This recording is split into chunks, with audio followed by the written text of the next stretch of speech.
possible que des gens aussi éduqués, il y en a un qui a fait Stanford, l'autre Harvard, se laissent avoir comme ça?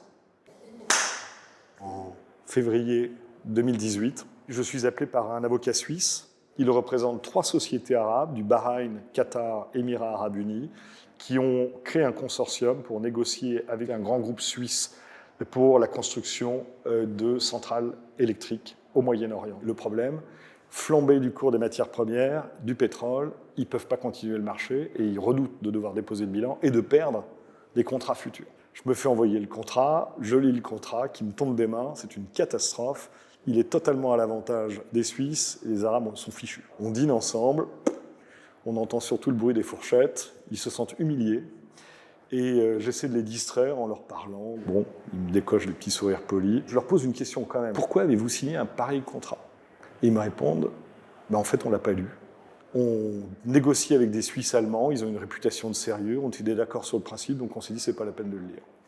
Bon, pour 216 millions de dollars, ça valait peut-être le coup de prendre 5 minutes. Moi, je n'endors pas de la nuit.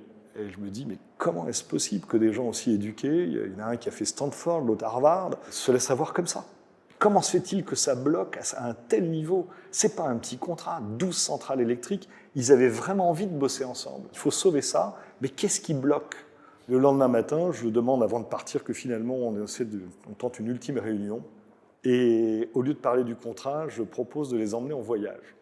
À 2000 km de là, en Andalousie, au XIIe siècle, à Grenade, tout simplement parce qu'on a symboliquement à Grenade, à 50 mètres l'un de l'autre, 2 symboles de pensée radicalement différentes du rapport de l'homme au temps.